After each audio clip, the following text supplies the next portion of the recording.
Hey, it's Chad Hasty, host of the Chad Hasty Show. This week on the show, of course, we've been talking about election 2016. We're now 53 days away from Election Day, and it's been all pretty good news for Donald Trump the last few weeks. In fact, the latest polls have shown that he is climbing in the polls, and in fact, in many swing states, including Florida and Ohio, North Carolina, and some others, he has actually taken the lead in those states over Hillary Clinton. But that doesn't stop from Politico from listing 5 reasons why Trump may lose this fall. Let's go through some of the reasons why Politico says Donald Trump may lose this fall. It says this. Their first reason is everything has gone Trump's way, and he is still not ahead. Unless, you look at polling data that's come out recently, and he is ahead. But okay, we'll go ahead and run with Politico here. What Politico says. Politico says that he's still not ahead. That for Donald Trump keeps being defined by 44%. That he keeps getting 44% in the polls, and that he doesn't rise any higher. Okay, yeah, I admit that would probably be a problem for most candidates, but guess what? Hillary Clinton really hasn't gotten above 44% either. Yes, the days after her convention, she popped, went over 50%, but since then she's come down to earth, and she's not doing much better than he is, and especially in these swing states like Florida, Ohio, North Carolina, Colorado, even Virginia, showing there being a very competitive race in Virginia, which Tim Kaine was supposed to deliver that home for Hillary Clinton. This ball game isn't over yet, and I would be concerned. I would love to see Donald Trump ahead in these states by wide margins. I would love to see him getting over 50% in these states, but doesn't look like that's going to happen. And it doesn't look like it's going to happen for Hillary Clinton either in many of these states. Hillary and Trump will get over 50% in the traditional Republican or liberal states, the respective states.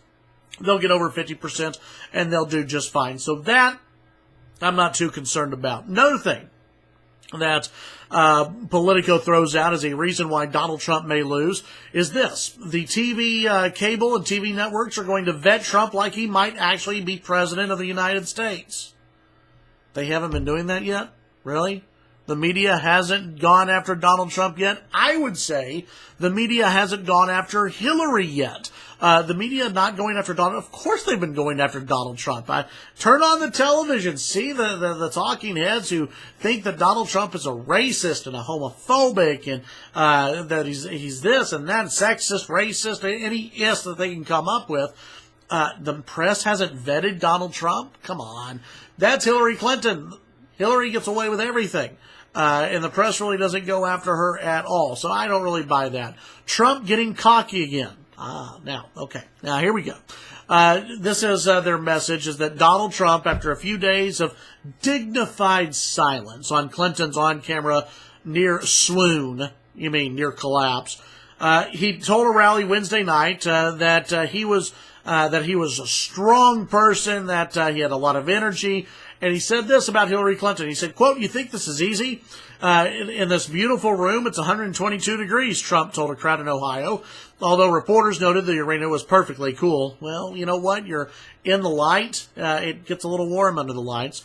Trump told a crowd in Ohio that, and then he said, "It is hot. It's always hot when I perform because crowds are so big, these rooms are not designed for this kind of crowd." Don't know about that. But then Donald Trump said, "Do you think Hillary Clinton could stand up here for an hour?" Okay, well, guess what? Hillary Clinton the next day went back on the campaign trail. In fact, Clinton's own campaign said that she was dealing with a, quote, mild form of pneumonia. So Hillary was fine. So, in my mind, Clinton's fair game, and her health is fair game. The Clinton campaign says, hey, we're fine, the candidate's fine, it's not that big of a deal. Then okay, it's not that big of a deal. We should be allowed to make fun of her, and Donald Trump should be allowed to poke a little jab or two at Hillary Clinton's health. It's not that big of a deal. But Politico is right. Donald Trump getting cocky again.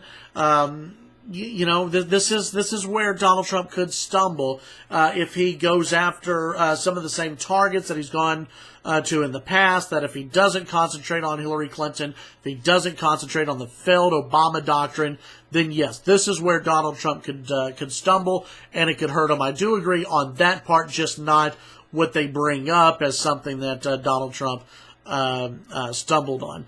They also bring up Gary Johnson, that Gary Johnson could hurt Donald Trump. Gary Johnson in many polls has actually taken more votes away from Hillary Clinton, so I'm not too worried about Gary Johnson. I do worry about someone like an Evan McMullin, who has no shot of being president. He's only gotten in the ballot on a handful of states, but he gets 2 percentage points, 3 percentage points. It could help out Hillary Clinton. That is something I would worry about. And then also, the other big thing that I worry about with Donald Trump is that he completely falters in the debate. That he comes across as rude and unknowing and not knowing what he's talking about. I don't think that'll happen. Maybe rude, but that's okay in this election. I think that Donald Trump will look at least a little bit knowledgeable on the issues. I don't think Donald Trump will trip over himself. If he does, that is what will really, really hurt Donald Trump this fall. But overall, look, Donald Trump, his ego, yeah, that could hurt him. Him tripping over himself in the debate, yeah, that could hurt him. Other than that, I don't know exactly what could hurt Donald Trump. For Hillary, there's a lot more, I think, that could hurt Hillary. We'll get into that next week here on the Morning Brief. Have a great weekend. Tune into the Chad Hasty Show weekday mornings 8:30 to 11 a.m. Central Time. Be sure to follow me on Twitter, Chad Hasty Radio, and yes, subscribe to the KFYO YouTube page right below. Have a great weekend. Wreck 'em Tech, and we'll be back Monday.